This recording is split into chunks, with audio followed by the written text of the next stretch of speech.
सगळ्या गोष्टी जेव्हा माझ्या निघून गेल्या त्यानंतर त्या निघून जायच्या अगोदर माझ्या घरच्यांनी माझ्यावर उपचार केले होते का?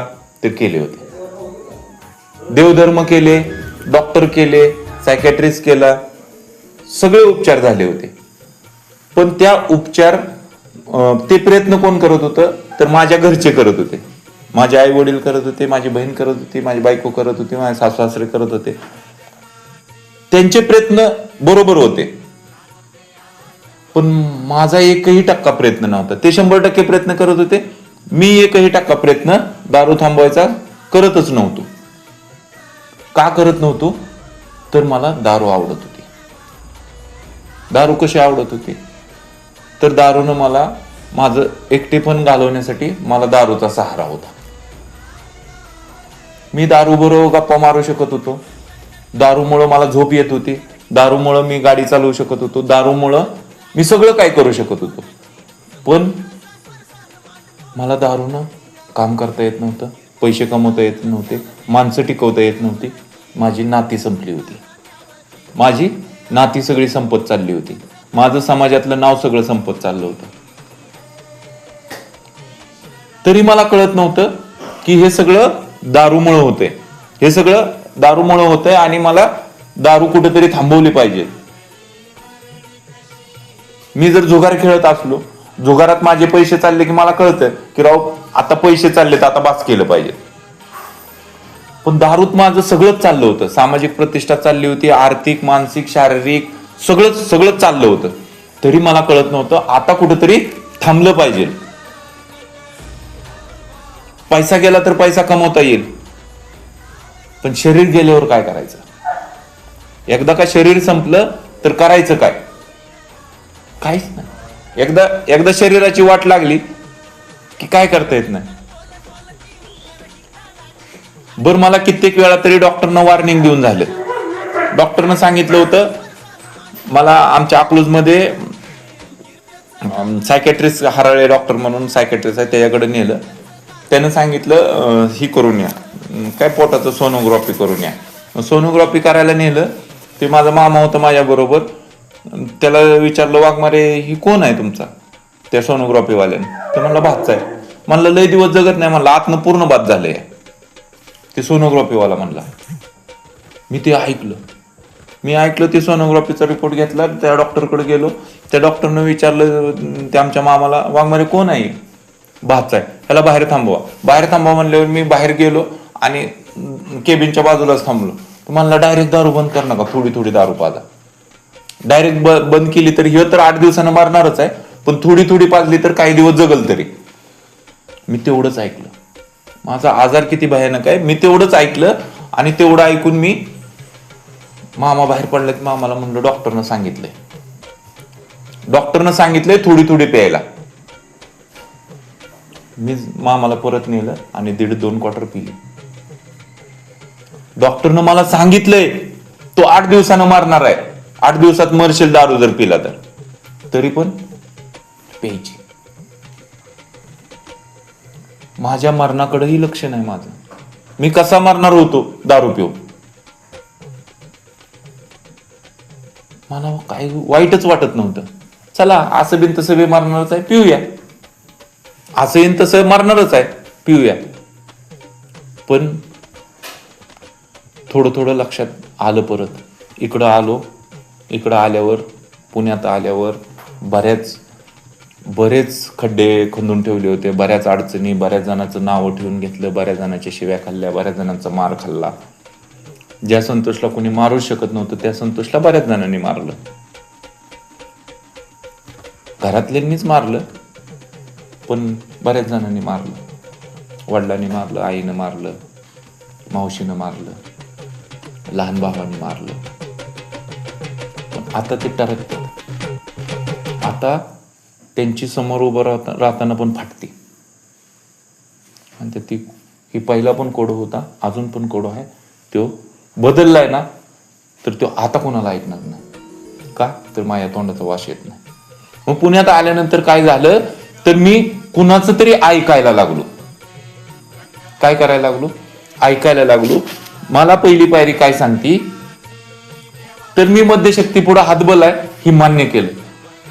दारूनं मला सगळं संपवलंय, मला दारू आता पिता येत नाही आणि त्या दारूमुळं माझं पूर्ण जीवन अस्ताव्यस्त, आमचं जीवन पूर्ण अस्ताव्यस्त झालं. माझ्या घरच्यांचं झालंय, माझं झालंय, माझ्या बरोबर मित्रांचं झालंय. मी मित्रांनाही रात्री रात्री जाऊन उठवलंय दारू प्यायला पैशासाठी, त्यांच्या सुद्धा झोप मोड केली, त्यांचं सुद्धा मी जीवन अस्ताव्यस्तच केलं. एका मित्राला तर तो गाव सोडून इकडे राहायला आला चिंचवडला, त्याच्या दारात पहाटे 2 वाजता जाऊन त्याचं दार वाजवून शेजा पाजारी जागे करून त्याच्याकडनं पैसे घेतले, त्याचं सुद्धा अस्ताव्यस्त केलं. म्हणून मी मध्यशक्ती पुढे हातबलता मान्य केलं. मी ऐकायला लागलो. पहिली गोष्ट काय केली तर मी ऐकायला लागलो. ऐकल्यामुळं काय झालं तर मला ही सांगितलं की बाबा दारू आता तुझ्या आयुष्यातनं संपली, आता दारू तुझी थांबलीच पाहिजे, नाही थांबली तर तू मरणार. एकच उपाय, तू जर दारू नाही बंद केली तू मरणार. तुला मरायचं आहे का जगायचं आहे? मी म्हणलं मला जगायचं. दारू न पिता जगता येते का? तर हो, जगता येते. आम्ही जगलोय, तूही जगशील. त्यांनी त्यांच्या अनुभवातने मला सांगितलं आम्ही जिवंत आहे, तूही जिवंत राहशील. दारू पिऊन कुणी मेले, दारू न पिता कुणी मेलेला आम्ही बघितलं नाही, पण दारू पिऊन मेलेले आम्ही बरेच जण बघितले. ही अशी वाक्य माझ्या कानावर पडायला लागली. मी त्यांचं ऐकायला लागलो. ऐकायला लागल्यामुळे एक दिवसाच्या हिशोबानं मी दारूपासून लांब राहायला लागलो. मग मला सांगितलं की मद्यपाश नावाचा तुला आजार झालाय आणि त्या आजाराला दारू फक्त चालतच नाही, दारू चालत नाही. जसं मला शुगर बीपी सांगितलंय, शुगर झाली, गोड चालत नाही, तसं मला सांगितलं की तुला जी आजार झालाय ती मद्यपाश नावाचा आजार झालाय, कधीही न बरा होणार, कधीच बरा होणार नाही. बरा होईल का? नाही. मग त्याच्यावर उपाय काय? तर आज मला दारू प्यायची नाही. मला एक दिवसाच्या हिशोबानं त्या आजाराला लांब ठेवायचा आहे. काय करायचंय? लांब ठेवायचंय फक्त.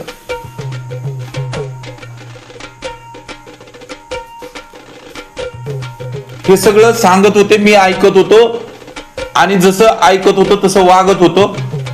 माझी दारू एक दिवसाच्या हिशोबाने मागे पडत होती आणि मी परत माझी सामाजिक, आर्थिक, शारीरिक, मानसिक सुधारणा होत चालली. सगळं व्यवस्थित. ज्या संतोषला कोणी काम देत नव्हतं, काम मिळालं. जी संतोष कधी राशन किराणा घरात भरत नव्हता, ती करायला लागला. जे संतोष पोरांची शाळेची फी भरत नव्हता, ती भरायला लागला. रिक्षावाल्याचं बिल किती येते, लाईट बिल किती येते, गॅस सिलेंडर कधी संपतोय, ही सगळ्या वेळच्या वेळेला लक्षात यायला लागलं. वेळा लक्षात आली. मी जसं काल सांगितलं तसं माझं वडील मला काय सांगायचं, मी जसं तुला काही कमी पडू दिलं नाही तसंच तू फक्त तुझ्या मुलांना काही कमी पडू देऊ नको, एवढंच कर. एवढं केलं तरी तू लय काय केलं. मी म्हणलं या गोष्टी खऱ्या आहेत. आणि ह्याच गोष्टी मला अल्कोहोलिक अनोनिमसच्या मीटिंग मध्ये सांगत होते. मीटिंगला नाही गेलो, एखाद्या मित्राला फोन केला, तो मित्र सांगत होता. मी काम वाढलं की मी म्हणायचो मला लय काम आहे, आता आज मला मीटिंग नाही जमणार, मला काम आहे. दारू प्यायला वेळ मिळत होता. तर तुला जगायसाठी वेळ काढावा लागेल. मला एकच वाक्य सांगितलं, तुला जगायचं असेल तर तुला 1.5 तास, दिवसातला 1.5 तास वेळ काढावाच लागल. तुझं जीवन अस्ताव्यस्त झालंय, तू आजारी आहे, तर तुझ्या आजारपणासाठी तुला दिवसातला 1.5 तास काढावाच लागल, कसाही काढ. आणि ती मिळतो. मला दारू प्यायला मिळत होता वेळ, मिळत होता का नाही? सकाळ संध्याकाळ दुपार मी वेळ काढून दारूच पित होतो.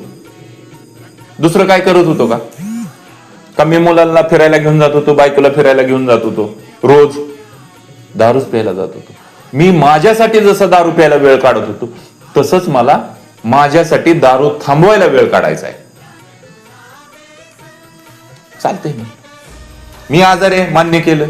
मला दारू पिता येत नाही, मान्य केलं. मी दारू प्यायसाठी वेळ घालवतोय, मला आता दारू थांबवायसाठी वेळ घालवायचा. चालतंय की, चालतंय ना. का चालत होतं? तर मला जगायचं. मला जगायचंय, माझं शरीर आता साथ सोडायला लागलंय माझी, हळूहळू एक एक पार्ट निकामा व्हायला लागलाय.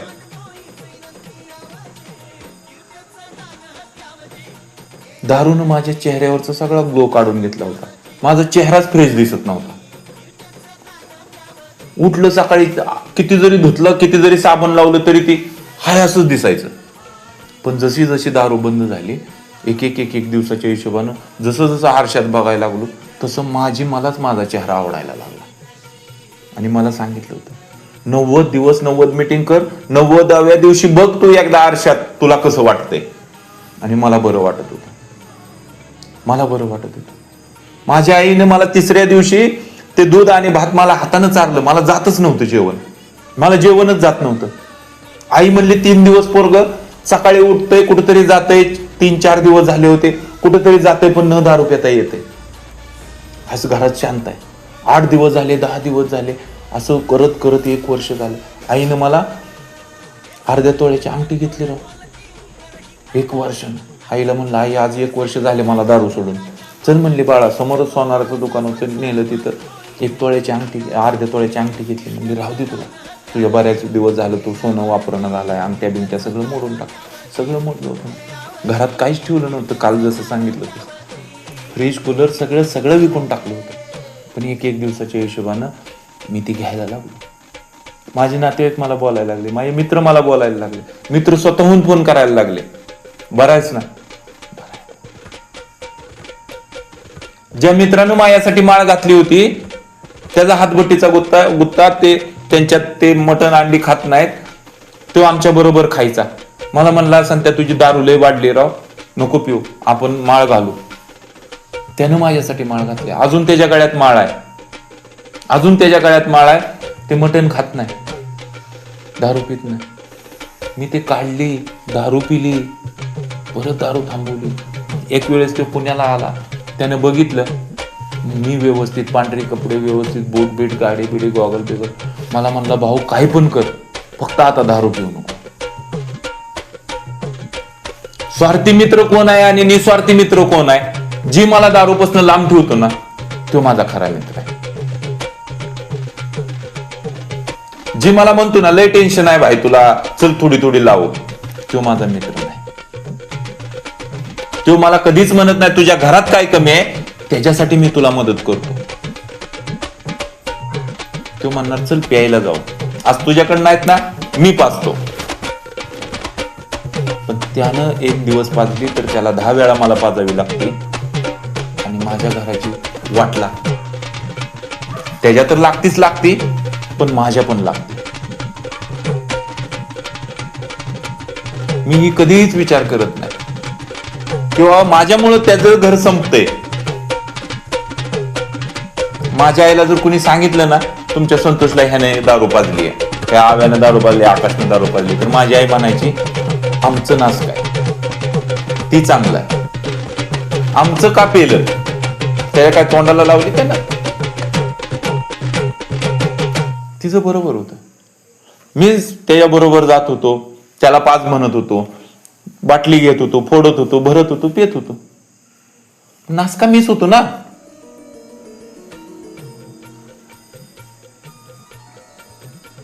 बदलायचंय मला बदलायचंय. म्हणून मला पहिली पायरी काय सांगते, मी मद्यशक्ती पुढं हातबल आहे. मला दारू पिता येत नाही. का दारू पिता येत नाही?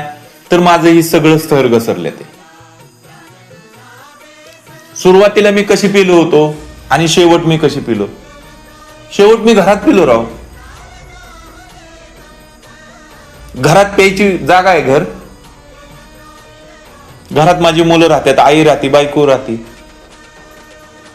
घरात पिलो.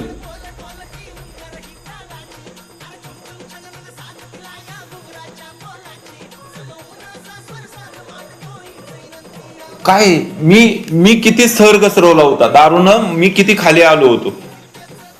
कधी कधी तर मला मित्रच राहिला नाही.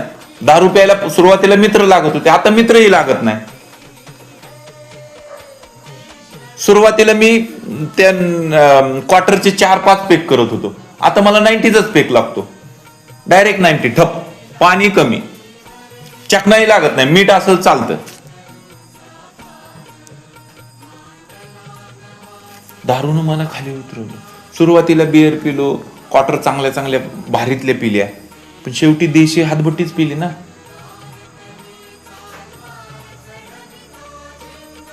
इथं आल्यावर मला कळलं की बाबा 90 पिणारा पण माणूस थांबलाय इथं, त्याला 90 पण त्रास दिलाय. जी आमचा एक मित्र आहे, रोज संध्याकाळी 90 प्यायचा, त्या 90 पण त्याला त्रास दिला होता. कारण त्याला कामावरनं संध्याकाळी 7 वाजता जर नाही ना घरात ऑफिसमधनं बाहेर पडला तर त्याला त्रास होत होता. त्याला बाहेर पडावं लागत होतं, काही पण कारण देऊन बाहेर पडावं लागत होतं. त्याचं ती क्रेविंग चालू व्हायचं, म्हणून त्याने बंद केली. एक मित्र असा आहे की कधीतरी बिअर प्यायचा, त्यानेही बंद केली.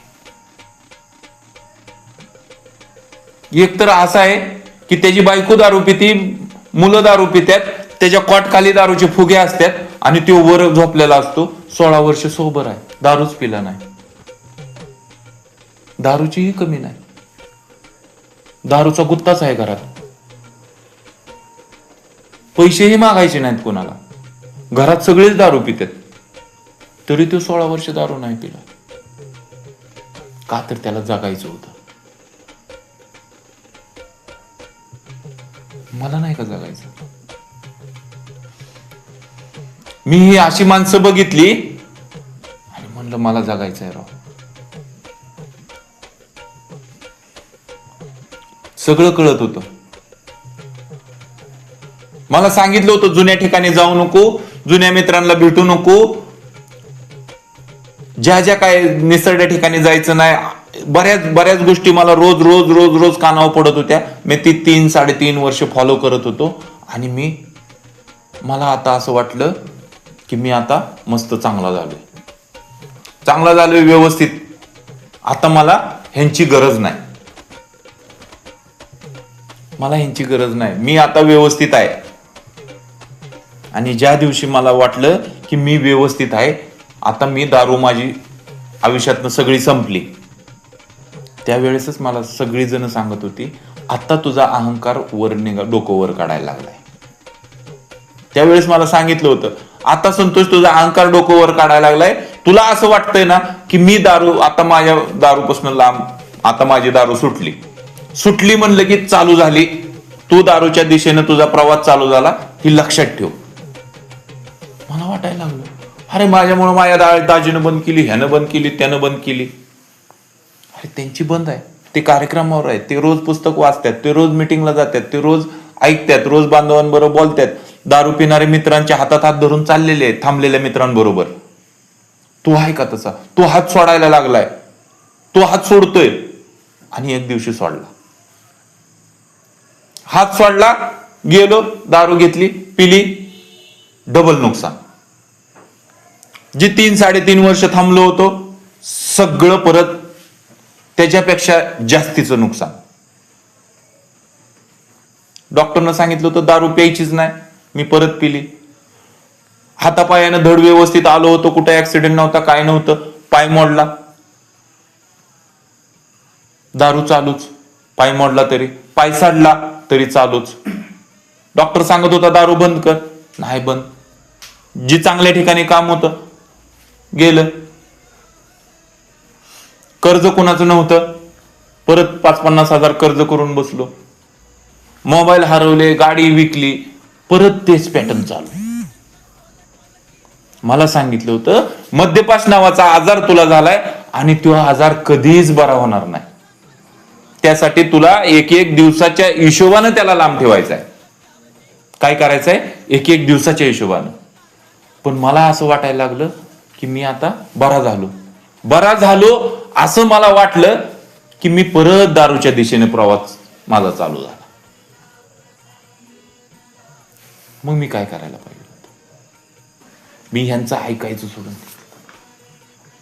मी पहिली पायरीच व्यवस्थित घेतली नव्हती. जर मी पहिली पायरी नीट वाचून काढली असती आणि नीट ती आचरणात आणली असती तर माझ्या हातात दारू आली नसती. मला सांगत होते बांधकाम करायच्या आधी फाउंडेशन पक्क लागतं. माझं फाउंडेशनच पक्क नव्हतं. मी यांच्याकडे जायचो, यांना म्हणायचो काका आता काय सगळं किराणा भरतोय, माल आणतोय, कामाला जातोय, बायकोला असं इकडं नेलं तिकडं नेलं, हे करतोय ते करतोय, गाडी घेतली, सगळे व्यवस्थित बोलतात. अरे बाळा हे तर करायचंच असतं, हे तुझं कर्तव्य आहे, हे तुला करावंच लागणार आहे. जबाबदारीपासून पळू नको, ह्या जबाबदाऱ्या आहेत त्या तुझ्या. मी जबाबदारीपासून पळ करणारा दारोडा आहे. आणि ज्या ज्या दिवशी मी जबाबदारीपासून पळलो आणि पळायचा प्रयत्न केला, दारू माझ्या हातात आली. माझा अहंकार वाढला, दारू माझ्या हातात आली.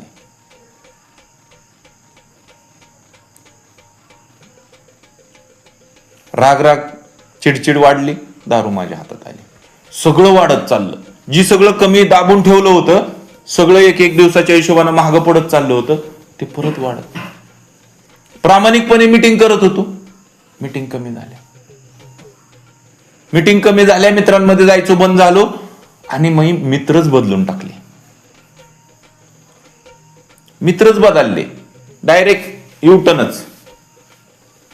मित्र बदलले, दारू हातात आली. परत डबल नुकसान. परत लोक म्हणायला लागली 4 दिवस होतं बरं, पण आता परत बिघडलं. मग रियाबच्या वाऱ्या चालू झाल्या. जायला लागलो रियाबमध्ये जायचो, 15 दिवस राहायचो, बाहेर पडायचो, परत दारू प्यायचो. रियाबमध्ये जायचो, बाहेर पडायचो, परत दारू प्यायचो. पाय मोडला, पाय साडला, कुणी मदत करना, कुणी बघाना. त्यात यायचे पैसे प्यायचो दारू, यायचे पैसे प्यायचो. सगळं नुकसान. पण शेवटी ज्या वेळेस मी रियाबमध्ये ऍडमिट झालो, ते मित्राच्याच रियाबमध्ये ऍडमिट झालो, तो मित्र मला म्हणला तुला काय सांगण्यात मजा नाही, तुला मी काय सांगू शकत नाही, तुला सगळं माहित आहे, कारण 3 वर्षात तू सगळं अनुभवलंय. दारू कशी थांबवायची आणि दारू परत कशी चालू होती, ही सगळं तुला माहित आहे. तर आता कशी थांबवायची ती तुलाच थांबवायची आहे आणि तूच थांबवू शकतो, आणि मी काय करू शकत नाही. जर जगायचं असेल तर फक्त आजचा दिवस मला दारू प्यायची नाही. बघ, परत सुरू कर आणि जा मीटिंग कर. फक्त आजचा दिवस मला दारू प्यायची नाही, मला जगायचं आहे. त्याने 1-2 वाक्य मला सांगितली. मी म्हणलं खरंच आहे तुझं, मला जगायचं आहे. पाय साडला होता. मी आईला माघारी आलो. आईला म्हणलं आई माझ्याकडनं चूक झाली, मी आता परत सुरू करतो, माझा पायाचं तेवढं बघ. आई म्हणते चालते. परत आईने मदत केली. मला मदत कोण करतं, तर माझ्या घरची. आईने परत मदत केली. दवाखान्यात भारतीला ऍडमिट केलं, पायातला रॉड काढला. काही मित्रांची मदत घेतली. त्या मित्रांनी मला दवाखान्यात काय कागदपत्रे मदत केली. ते पायात रॉडचं झालं. परत पाय साडलेलाच होता. शनिवार पेठेतली मिटिंगला यायचो, तिथं आलो. महेशची गाठ पडली. मग त्या शशांकची गाठ पडली. त्याची आई बिचारी 80-85 वर्षाची. त्या बिचारीनं माझा पाय बघितला. तिनं पदर पैशानं माझं ट्रीटमेंट केलं. कुठं झाली मदत, तर न पिणाऱ्या मित्रांनी मला मदत केली. जी पूर्वी दारू पित होते आणि आता दारू थांबलेल्या मित्रांनी मला मदत केली. मला त्या ह्याच्यातनं त्या बिचारीला काहीच माहित नव्हतं. फक्त तिला एवढंच माहित होतं की संतोष पूर्वी दारू पित होता, पण आता दारू पित नाही. तिनं त्या थरथर त्या हाताने इंजेक्शन मला दिली, थरथर त्या हाताने ड्रेसिंग केलं आणि माझा पाय एक दिवसाच्या हिशोबाने बरा व्हायला लागला. मी मीटिंग करत आहे. मी आत्ता परत ठरवलं, म्हणलं आता फक्त ऐकायचं, आता बोलायचं नाही, ऐकायचं. आणि कार्यक्रम काय आहे मान्य करायचं. मी मान्य केलं की मला मद्यपाश नावाचा आजार झालाय, ती एक दिवसाच्याच हिशोबानं मला लांब ठेवायचा आहे आणि मला कुणाचं तरी ऐकायचं आहे. कुणाचं ऐकायचं आहे, तर ज्याची दारू थांबली आणि जो आपल्या वाटेवरनं चाललाय त्यालाच माझ्या अडचणी कळणार आहे. त्या मी कुठल्या अडचणीत आहे त्यालाच कळणार आहे. माझी मानसिकता काय त्याला समजणार. मी त्याला सांगतो मला असं होतं. दारू थांबल्यावर तरी काय सहजासहजी मी गप्प बसलो का? बायकोला दारू थांबल्यावर शिव्या दिल्या,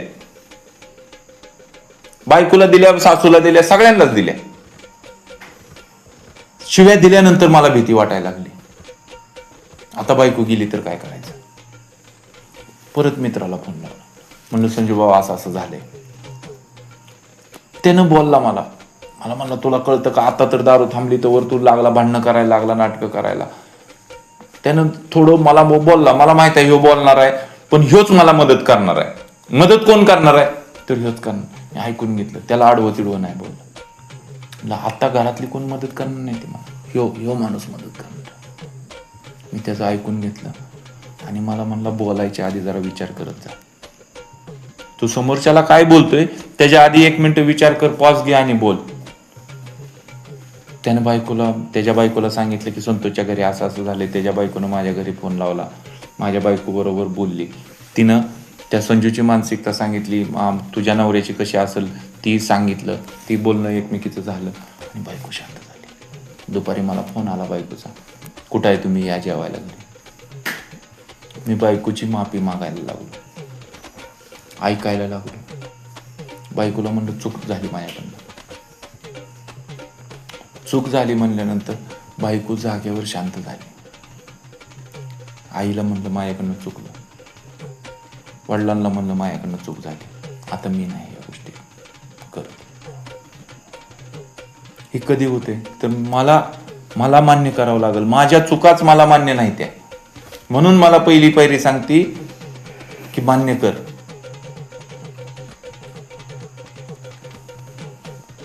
माझी जर दारू औषधानं ह्यानं थांबत असती, मला वागायचं कसं हेच कळत नाही.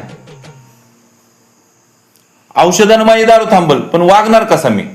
अशी बऱ्याच लोकांची दारू थांबली, अशी काही जणांनी माळ घातली थांबली, पण त्यांचं वागणं तिरकच आहे ना. मला माझं वागणं बदलायचं आहे. मला माझ्या वागण्यात पूर्ण बदल करायचा आहे, पूर्ण बदलायचं आहे. मला शिस्त, सातत्य, प्रामाणिकपणा ही सगळं मला माझ्यात आहे, पण ते परत एकदा जागं करायचं आहे आणि त्याच्या व्यवस्थित मला चालायचं आहे. मी दारू पेत होतो तेव्हा मला काहीच नव्हतं यातलं, पण जशी दारू माझी थांबली तसं मी वेळेवर कामाला जायला लागलो. माझं वेळच्या वेळेला महिना भरायला लागला. 27-28 दिवस आणि कामाचे भरायला लागले. 24-25 दिवस सुट्टी बिगर कामी पडत नव्हती. नाहीतर दारू पित असताना बिगर कामी सुट्टी, काय गरज नाही. सोमवार आहे, रविवारी जास्त झाली सुट्टी. खोटं बोलायचं, बळच काहीतरी कारण सांगायचं, सुट्टी. गावाला गेलं, काही काम नसलं तरी गावाला 4 दिवस मोकळ्यातच हिंडायचं. आता गावाला गेलो, दम निघना. चला म्हणलं पटकन आपल्या कामावर. ती ओढ तयार झाली पाहिजे. माझं काय काम आहे, मला पुढं काय करायचं आहे. मी आज माझी कमाई काय आहे, आज मी काय करतोय हे मला चौकशी करायची. माझी चौकशी मला करायची आहे. का परत माझ्या हातात दारू येते, तर मी विचारच करत नाही, सांगतच नाही मनाला माझ्या की तुला मद्यपास नावाचा आजार झालाय संतोष, तुला दारू नाही घ्यायची, तुला दारूपासून लांब राहायचं आहे, तुला दारू तुझ्या शरीराला चालत नाही, तू सगळ्या बाजूनं तू मार खाल्लाय त्या दारूनं. तुझी दारू शरीराला चालत नाही, समाजाला चालत नाही, घरच्यांना चालत नाही, कुणालाच चालना झाली. आता जी सुरुवातीला चालत होती ती आता कुणालाच चालत नाही, मित्रांनाही चालत नाही माझी दारू.